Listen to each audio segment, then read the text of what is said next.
মধ্যপ্রাচ্যে যুদ্ধের দামামা এখনও থামেনি, বরং প্রতিটি বিস্ফোরণ, প্রতিটি ক্ষেপণাস্ত্র হামলা আর প্রতিটি পাল্টা হুঁশিয়ারির সঙ্গে সঙ্গে আরও ঘনীভূত হচ্ছে অনিশ্চয়তার কালো মেঘ। এই উত্তপ্ত বাস্তবতার মধ্যেই বিশ্বজুড়ে নতুন করে উঠছে একটি বড় প্রশ্ন: ইরান কি কেবল সামরিক চাপে নড়বড়ে হয়ে পড়েছে, নাকি রাষ্ট্র হিসেবে এক বিপজ্জনক সন্ধিক্ষণে দাঁড়িয়ে আছে?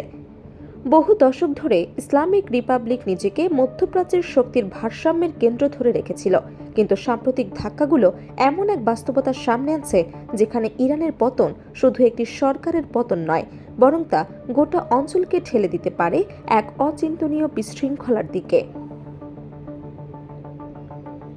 অপারেশন এপিক ফিউরির আঘাতে ক্ষতবিক্ষত তেহরানকে ঘিরে এখন নানা বিশ্লেষণ সামনে আসছে। 2026 সালের 13 মার্চ পর্যন্ত পাওয়া তথ্য এবং আন্তর্জাতিক পর্যবেক্ষকদের ভাষ্য অনুযায়ী ইরান এক গভীর সংকটের কিনারায় দাঁড়িয়ে আছে। তবে সবচেয়ে গুরুত্বপূর্ণ প্রশ্ন হলো, এই সামরিক সাফল্য কি সত্যি পশ্চিমাদের জন্য কৌশলগত বিজয়, নাকি এটি এমন একটি ফাঁদ যার পরিণতি নিয়ন্ত্রণ করা কারো পক্ষেই সম্ভব হবে না? আন্তর্জাতিক সম্পর্ক বিশেষজ্ঞ ডক্টর এন্ড্রু ল্যাথামের সাম্প্রতিক বিশ্লেষণ সেই আশঙ্কাকে সামনে এনেছে। তার মতে, ইসলামিক রিপাবলিকের পতনকে অনেকেই হয়তো রাজনৈতিক সাফল্য হিসেবে দেখবেন, কিন্তু বাস্তবে তা মধ্যপ্রাচ্যের জন্য এক ভয়াবহ দুঃস্বপ্নের দরজা খুলে দিতে পারে। কারণ একটি রাষ্ট্র যতই কট্টর, সংঘাতপ্রবণ বা বিতর্কিত হোক না কেন, তার ভেতরে অন্তর একটি কাঠামো থাকে এবং সিদ্ধান্ত নেয়ার একটি কেন্দ্র থাকে। এবং সবচেয়ে বড় কথা, ক্ষমতার চাবিকাঠি কার হাতে সে সম্পর্কে বিশ্ব মোটামুটি নিশ্চিত থাকে। বিশ্লেষকদের একাংশ মনে করছেন, প্রথম সম্ভাবনা হচ্ছে বর্তমান শাসন ব্যবস্থা মারাত্মক ক্ষয়ক্ষতির পরও কোনোভাবে টিকে যেতে পারে।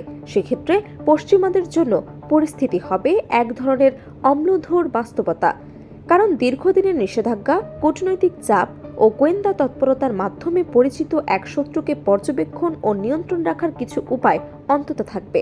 একটি সংগঠিত রাষ্ট্র টিকে থাকলে তার আচরণ যতই আক্রমণাত্মক হোক, তবু সেটি এক ধরনের হিসেব নিকেশের ভেতরে চলে।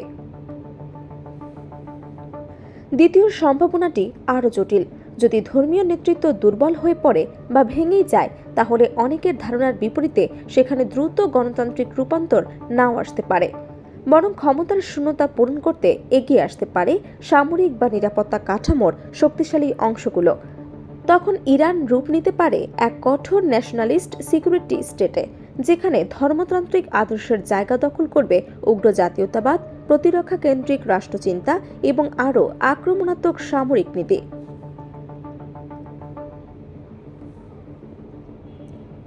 এমন এক ইরান হয়তো আগের চেয়েও বেশি অনিশ্চিত, বেশি কঠোর এবং বেশি বিপজ্জনক হয়ে উঠবে।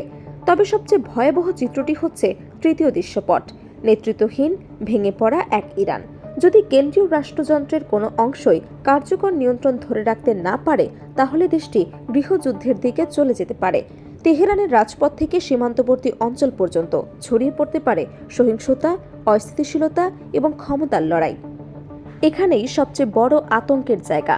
ইরানের হাতে রয়েছে উন্নত ক্ষেপণাস্ত্র প্রযুক্তি, ড্রোন সক্ষমতা এবং বিতর্কিত পারমাণবিক অবকাঠামো। যদি রাষ্ট্র ভেঙে পড়ে, তাহলে এসব কৌশলগত সম্পদের নিয়ন্ত্রণ কার হাতে যাবে? কোনো বিদ্রোহী গোষ্ঠী, উগ্রপন্থী নেটওয়ার্ক, বিচ্ছিন্নতাবাদী বাহিনী, নাকি ক্ষমতালোভী কোনো সামরিক গোষ্ঠীর হাতে? এই প্রশ্নের নির্ভরযোগ্য উত্তর কারো কাছে নেই। অথচ উত্তরহীন এই প্রশ্নই গোটা পৃথিবীর নিরাপত্তা কাঠামোর জন্য সবচেয়ে বড় দুশ্চিন্তা। শুধু একটি রাষ্ট্র নয়, এটি বহু জাতিগোষ্ঠী, বহু ভাষা এবং বহু আঞ্চলিক বাস্তবতার এক জটিল সমাহার। কেন্দ্রীয় শাসন দুর্বল হয়ে পড়লে কুর্দি, বালুচ, আজেরি এবং অন্যান্য জাতিগত গোষ্ঠীর মধ্যে স্বায়ত্ত শাসন বা বিচ্ছিন্নতার দাবি নতুন করে জোরালো হতে পারে। এর সঙ্গে যদি প্রতিবেশী দেশগুলোর প্রত্যক্ষ বা পরোক্ষ হস্তক্ষেপ যোগ হয়, তবে সংঘাত আর কেবল ইরানের মধ্যে সীমাবদ্ধ থাকবে না। তখন পুরো মধ্যপ্রাচ্য জড়িয়ে পড়তে পারে বহুমাত্রিক প্রক্সি যুদ্ধে, সীমান্ত সংঘর্ষ এবং দীর্ঘস্থায়ী আঞ্চলিক অগ্নিকাণ্ডে।